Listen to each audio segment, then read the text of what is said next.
Hello again, so I'm here with this fountain that I showed in a previous video. I'll go over a few things with apartments versus hotels and hostels. So generally apartments are the most useful. You can find their kitchen almost always for cooking, refrigerator always, electric kettle also really always, privacy. Yeah, you have the apartment for yourself. Security, nobody gets at your stuff. Price, that is not so good, but usually similar to a hotel, can be lower as well. Hotels have more disadvantages. Actually, they are the worst choice in many cases. So, no kitchen. Sometimes a refrigerator, depends a bit, higher price than you will have it. Electric kettle, that is rare, but I take my own. Privacy is fairly good, but you will have someone knocking on your door about cleaning and things like that, and that's less so with apartments. Security, yeah, nobody gets at your stuff. Price, that is higher, so this is negative. Hostel, advantage, you have a kitchen, you can cook stuff. Refrigerator, but it's a shared refrigerator, so it's slight disadvantage that you need to, for example, put stickers with your name and date on them, or put it in a bag. Electric kettle is there. Privacy, not. You're sharing a room with bunk beds. Security, no. Things can get stolen. I've not had it happen, but a friend of mine had it happen in London. Yeah. So, there was one other thing, it escapes me at the moment, but okay. You can think about it yourself. Price, of course. You need to look at the price and the advantages and disadvantages. Oh yeah, one more thing that I don't mention here. The best to meet people is hostels, to talk to people about life there in that country. And apartments are the worst. Hotels are better than apartments because you can talk to the people in the hotel. It could be those people who clean the room, it could be the reception, things like that. So yeah, need to add that. Meeting people and getting information.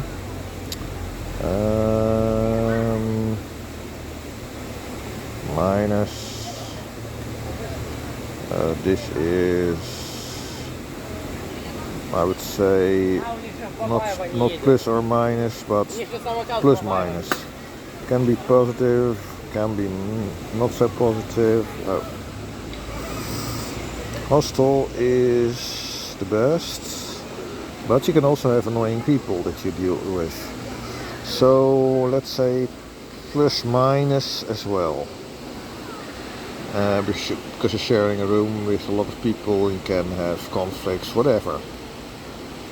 So what are the other things? Like, is it deserted, as someone asked? No, not in Ukraine, not that I saw. In Zhytomyr, for example, which has, I think it was 2 areas close to there with military practice areas, and hostels are full or almost full. Longer term apartments for rent are full.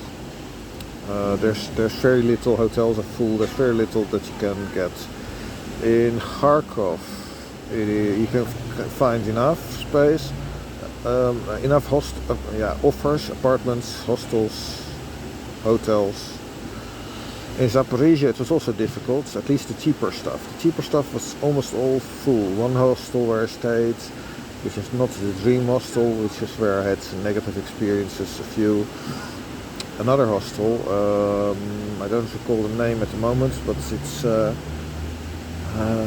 bit weird, but I liked it there, but the people who work there are a bit moody.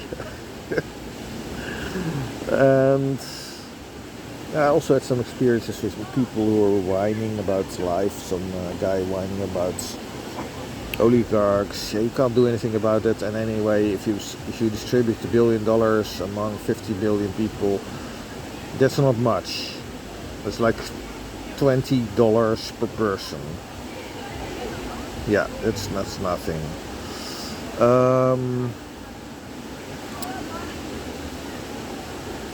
So Zaporizhia was almost all full. At least the cheaper stuff. The more expensive stuff, like the Rijkaards Hotel where I then went to, I think I stayed 3 days, was not full at all. And of course, what you got then in Ukraine in 2022 was people being displaced from other areas of Ukraine. So they go also so it's not just military, but also displaced people. That was going on a lot in Zaporizhia.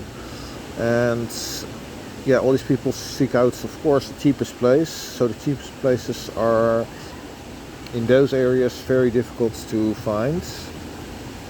Find a free place and a free bed or free room.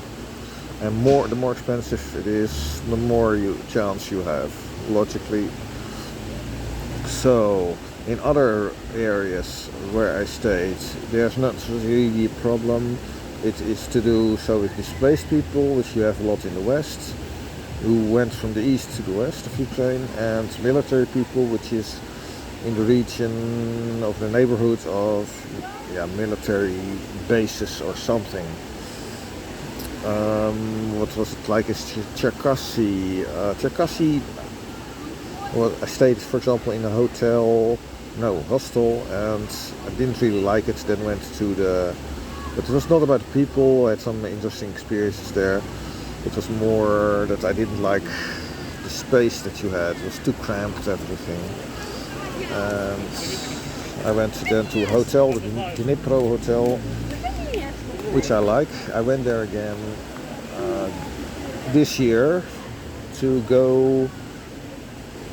stay one night, to then go to Smila and take from there the train to Lviv, and from Cherkasy I sent my bike to Lviv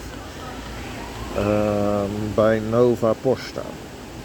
And it varies per year.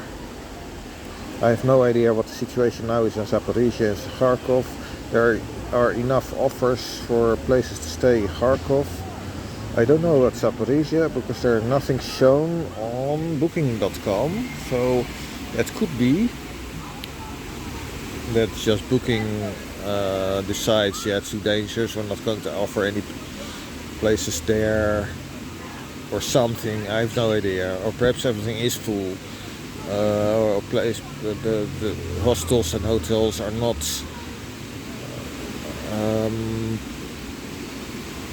making spaces available to put on booking.com. Notes that what is available there is not everything that's available. Could better to say, for example, this is the last room on booking.com, but it need not be the last room of the hotel. The hotel keeps some extra open, I think, for other sites or for people who walk in, something like that. I don't know exactly how they do it. In any case,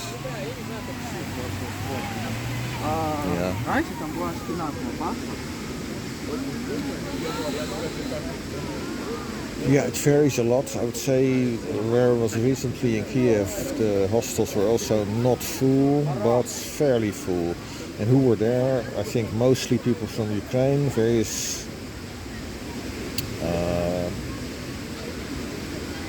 types of people. Can be young people, can be old people, lots of stuff.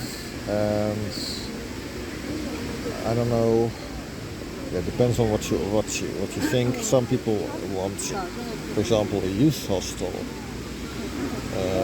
to be among similar people, similar age people. I don't find it interesting. Similar age? No. Why? What's the point of that?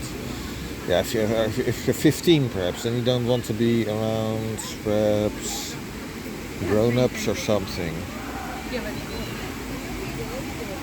But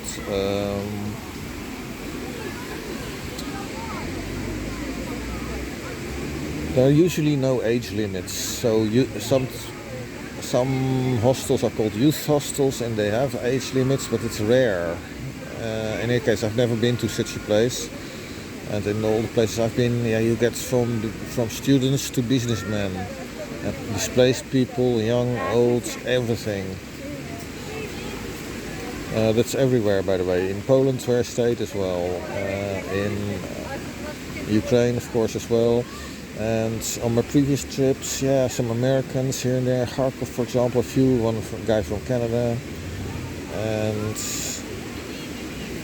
one of these Americans was a guy who practiced alternative cancer remedies, and I think that's bullshit. But anyway, he's traveled between Russia and Ukraine, I think, to not need a longer term residence permit. And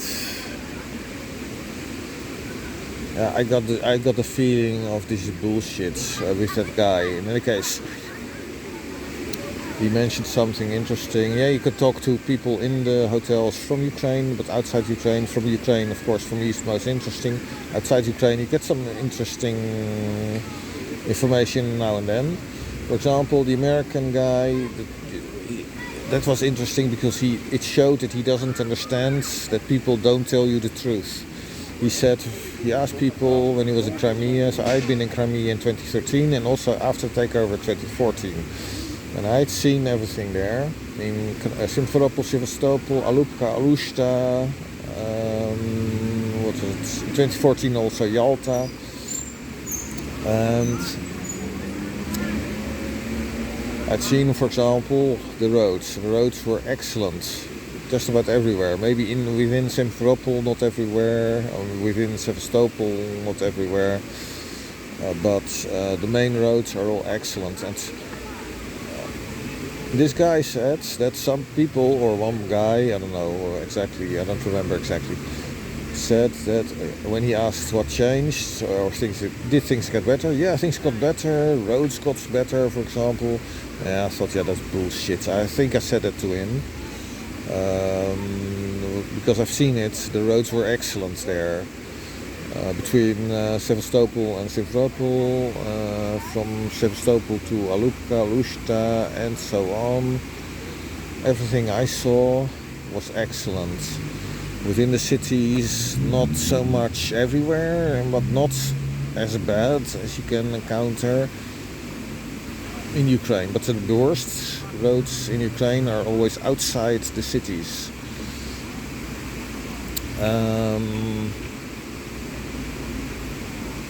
So he did not understand the fact that people only tell you what they're comfortable telling you.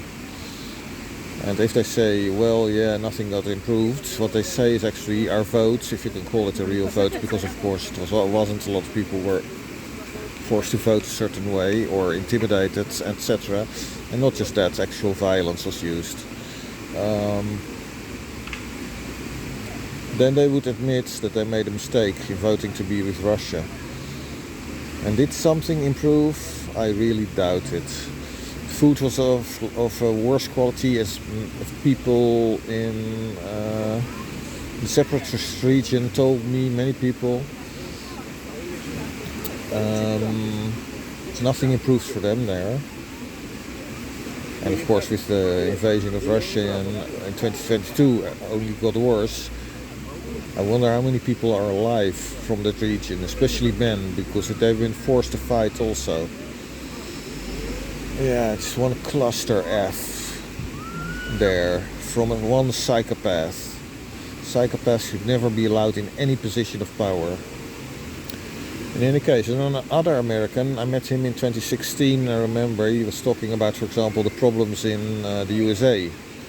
And he was of student age, and I asked him whether he was studying, and he said no, and I don't want to be forced to learn all this nonsense. So this was all the woke shit that was already going on, of course, for longer, but then it got fairly strong at university. And the thing is that to me that sounds strange, because in the Netherlands, when you go study physics, for example, you don't study anything but physics and mathematics. You can take extra subjects if you want. You don't need to study anything about society or God knows what all the other bullshit is that they're teaching in the USA at universities.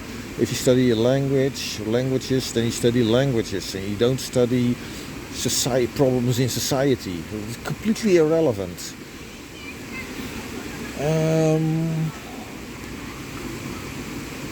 But that tells you also that the level of the USA in the USA of education is generally bad, and not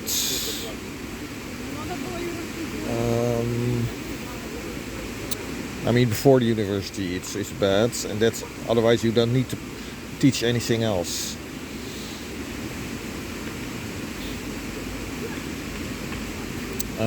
But that also affects, of course, university, because you're wasting time on stupid subjects that have nothing to do with what you're actually studying or want to study.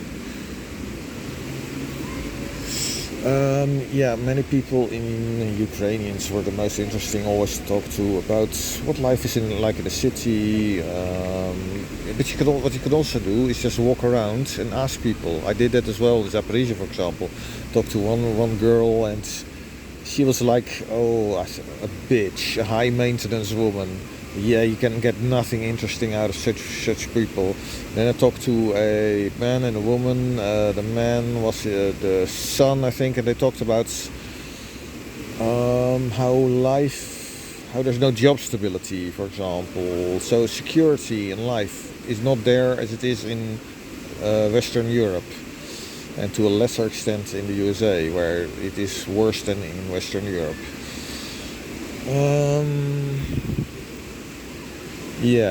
Are hostels the best option? Yeah, depends. I do it now and then I take a hotel or apartment just to get some rest. It depends also on yourself and your own personality, whether you can deal with people all the time. I want to have a bit of quiet now and then. But yeah, hostels are not all empty. Hotels, you have more chance. But for example, I was at Lutsk, and one hotel where I got full, another hotel full. Then I went to a hotel slightly outside the center, and it had plenty of places. It was Hotel Motor. That was excellent. It was cheap and better than the others could have been. I'm pretty sure. I don't like Lutsk, but if you're going there, Hotel Motor, I would recommend that. Okay, I think that's a good overview of how it is, and what the advantages and disadvantages are of all of them. That's it for now. Bye.